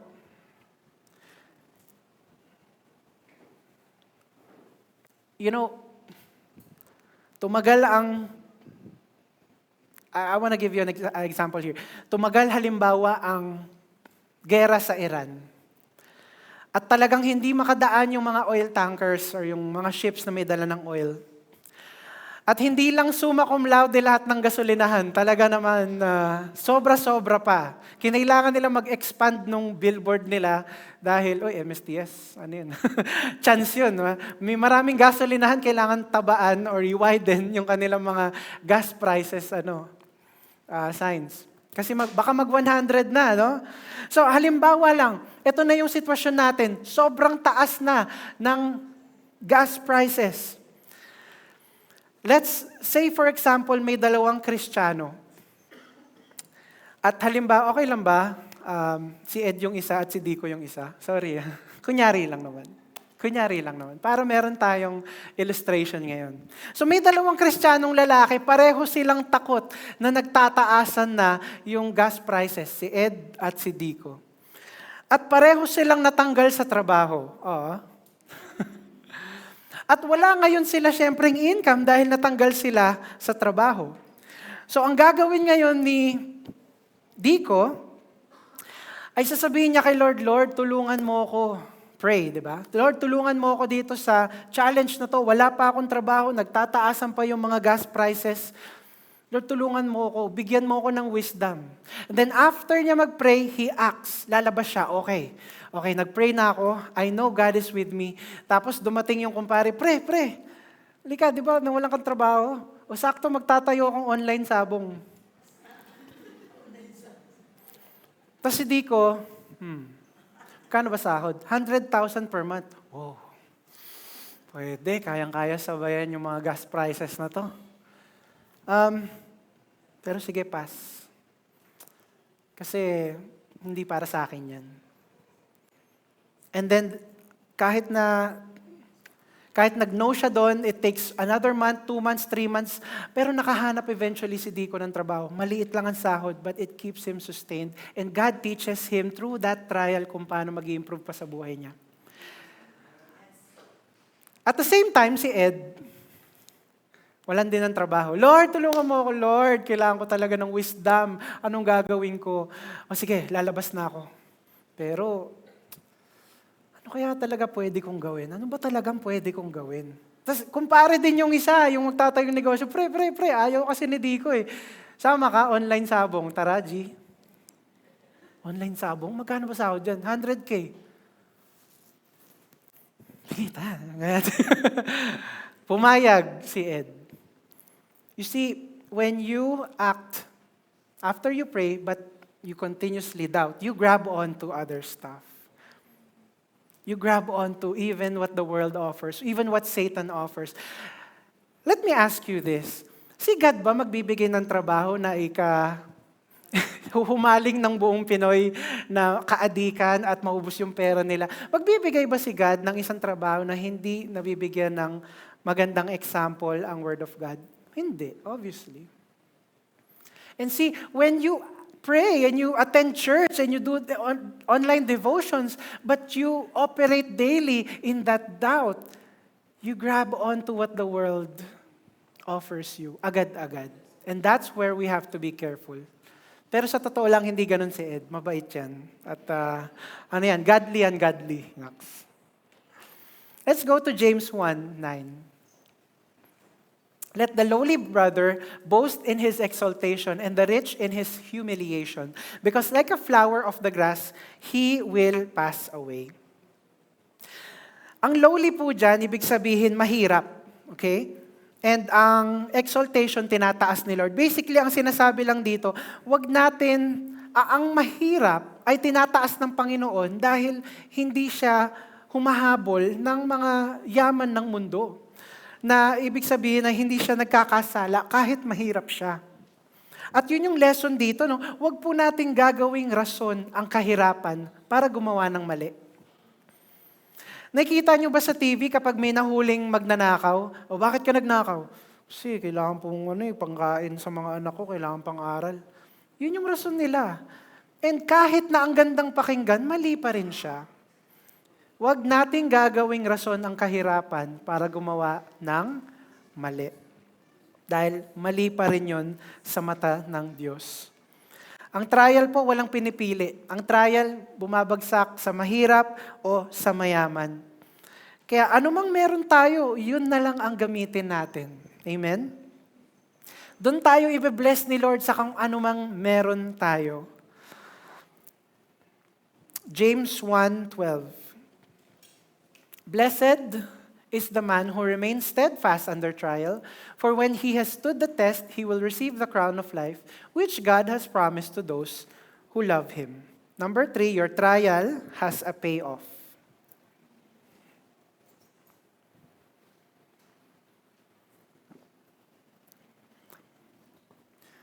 Nung panahon nila nito, during the time of James, merong ginagawang Olympics ang mga Romans.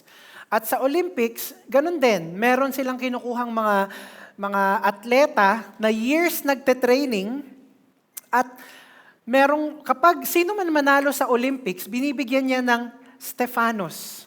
Stephanos. It's like a crown pero made of leaves ng olive. Parang ganitong example. And it's a crown kasi para doon makikita kung panalo man sila. Nakita ba? Na-show ba natin? Ayan. Yan. Oh, sobra. Yan. Yan ang Stephanos. Pangalan ni Amo yan, Stefano. It means victory. It means ikaw ang nanalo sa competition. Ikaw ang pinakamagaling. Oh, wow.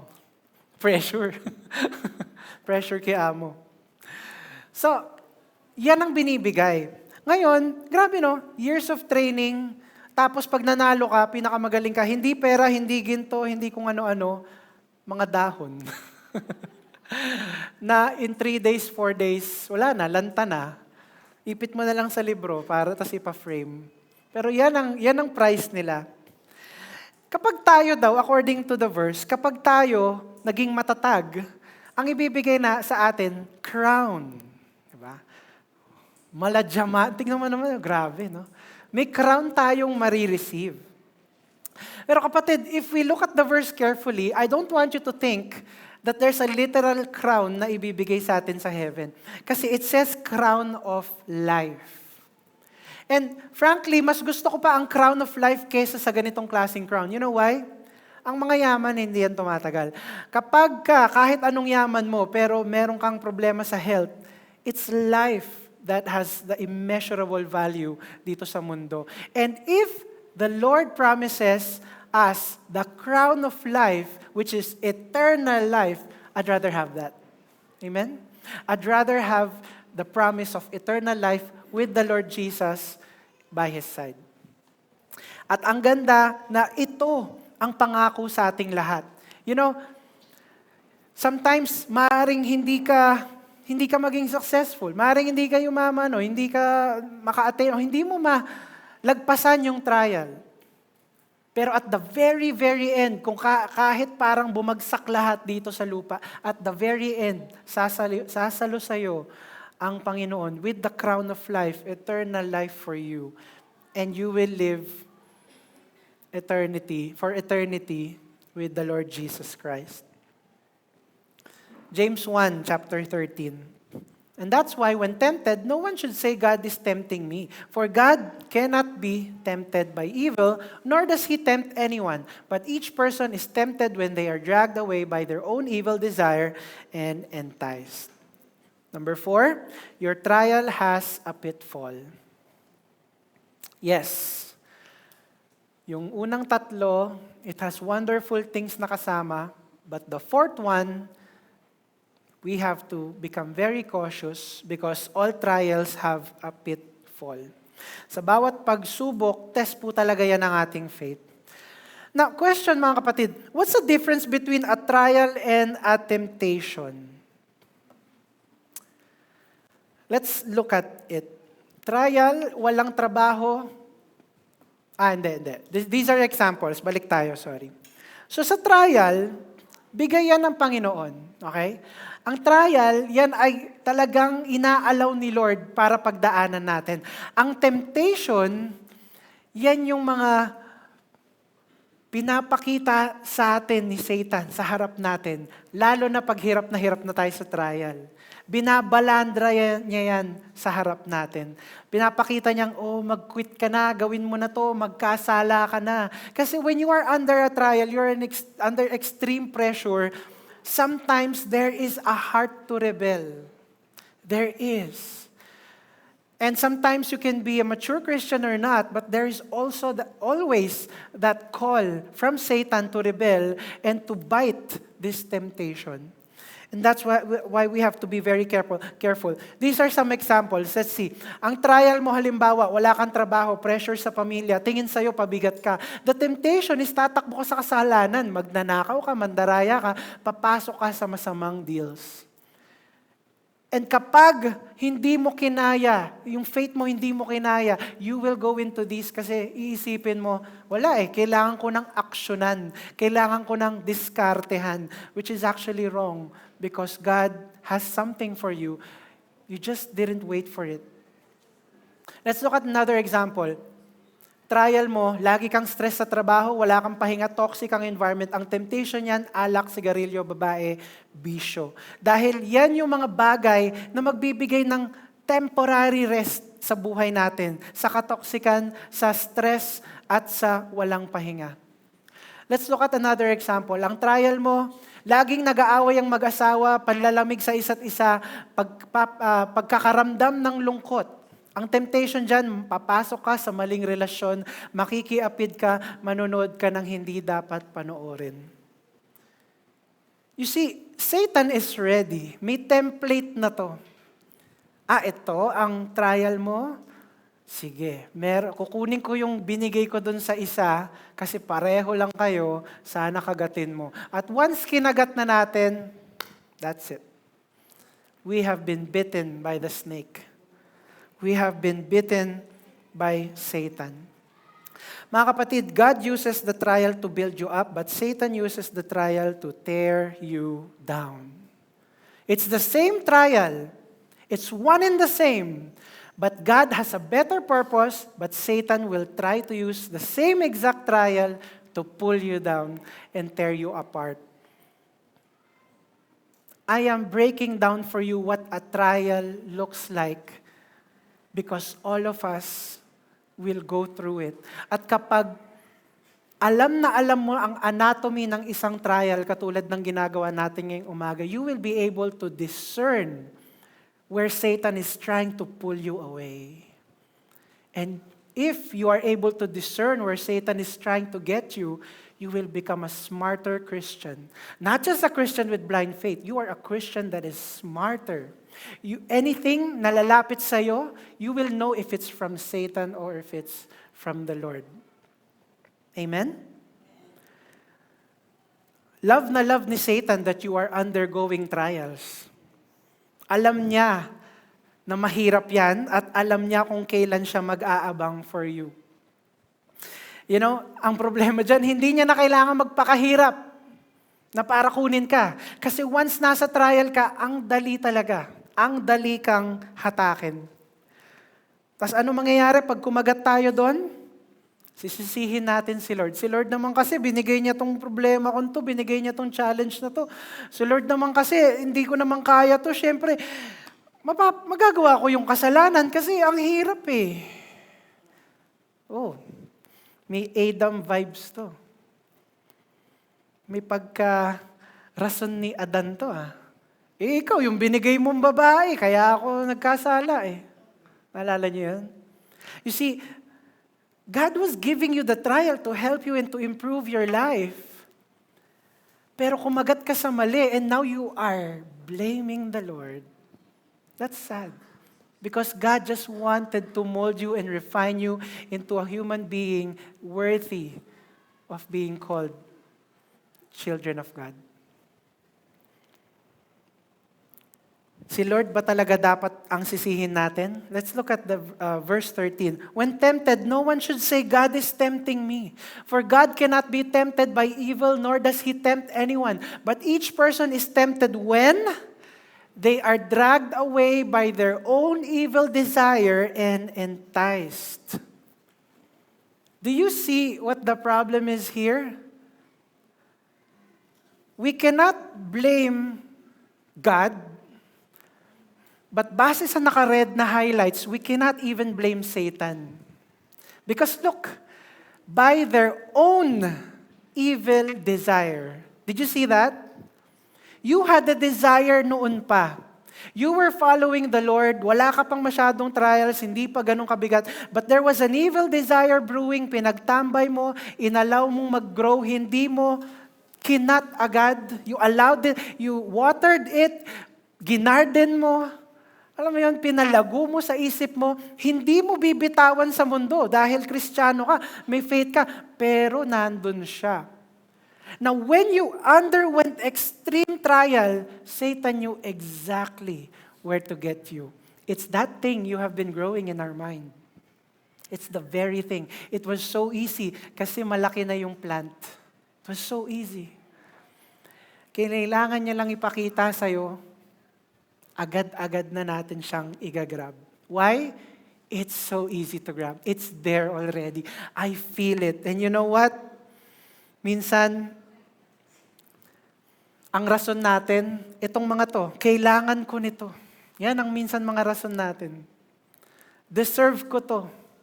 Ilang beses lang naman, or isang beses lang naman, wala naman makakaalam. Sometimes we use these phrases para gamitin, i-justify yung ginawa nating kasalanan. And sadly, Satan will pull us away.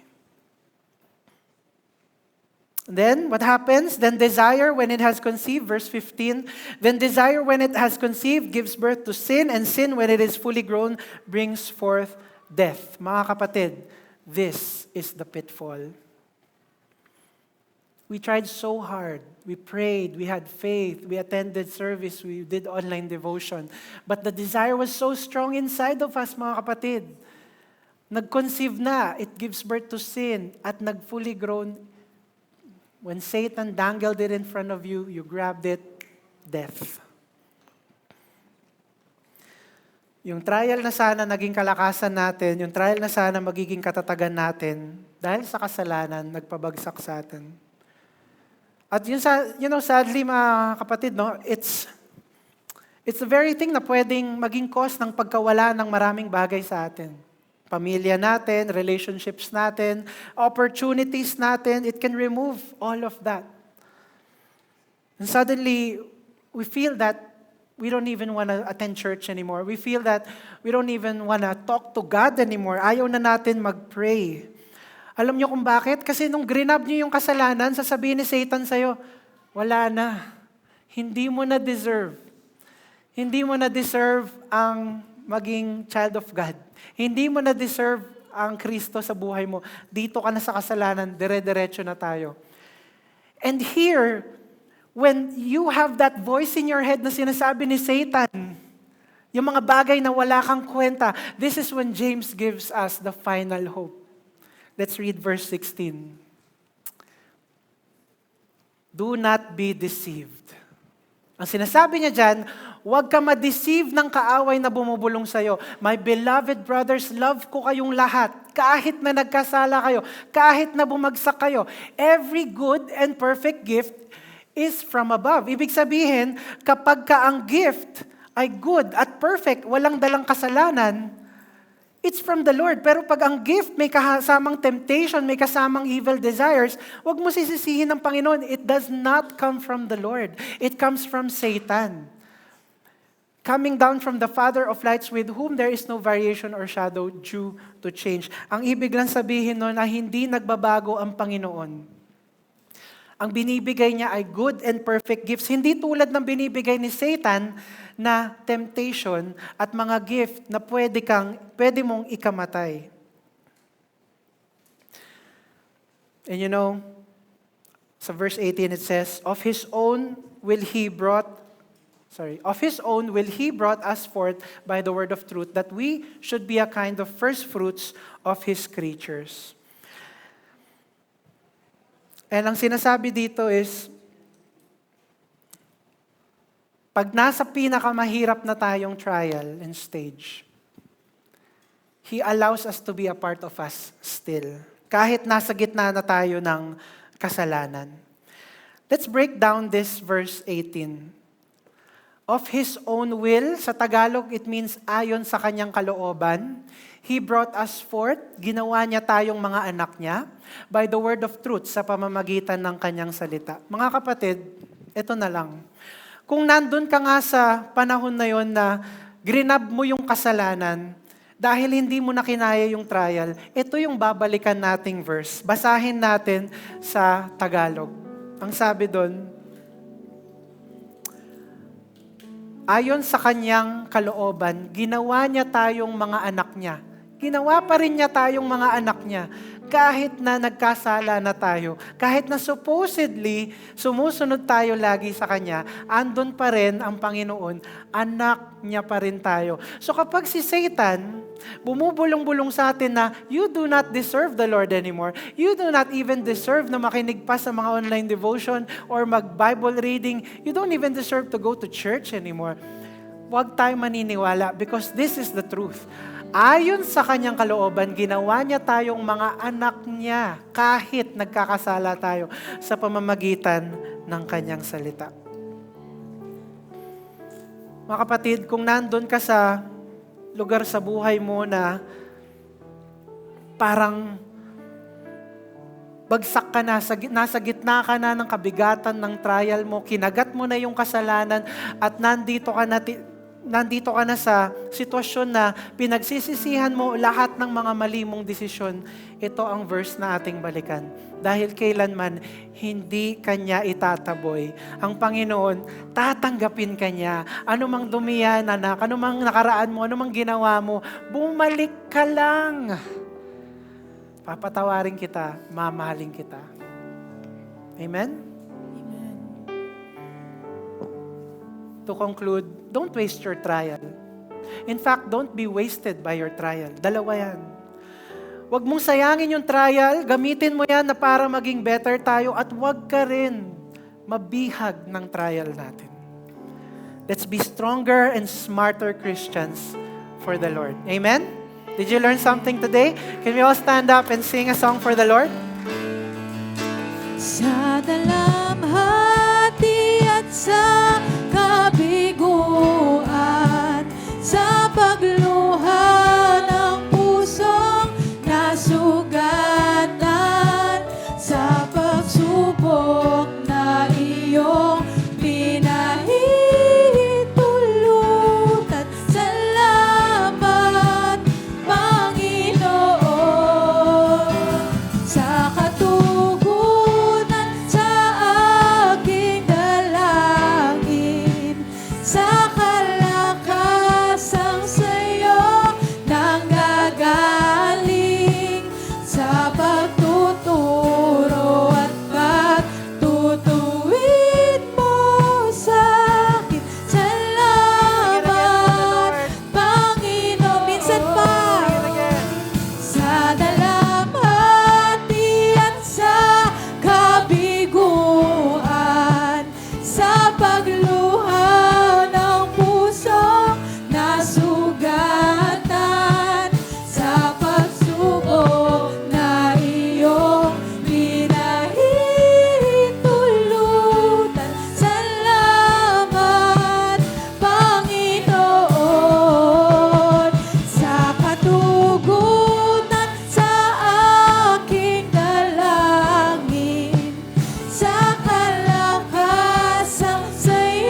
all bow our heads and pray. Panginoon, ngayong umaga, I'm gonna be praying for 3 types of people na nasa bulwagan namin ngayon. First of all, I wanna pray dun sa mga dumaan sa pagsubok, kinaya ang hirap, kinaya ang trial, buo pa rin, Lord. Hindi sila nagkasala, naging matatag sila, Panginoon. Lord, dalaman nila ang sugat ng nakaraan, Lord. Lord, kayo po ang naghihilom niyan, Panginoon. Lord, may mga kailangan silang patawarin, Lord. Kayo magbibigay, Lord, ng grace sa kanilang hearts. Lord, nawa, Panginoon, marami silang natutunan sa mga trials nila, Panginoon. Nang sa gayon, yung mga next trials nila, Panginoon, kakayanin pa nila lalo in the name of Jesus. Lord, gusto ko rin ipag-pray, Panginoon, ang lahat ng dumadaan sa gitna ng pagsubok right now. Lord, hindi pa sila nahuhulog, hindi pa sila natitempt ng kaaway, hindi pa sila nag-give up, Lord. Natatagalan sila, Lord, medyo matagal ang pagsubok, Panginoon.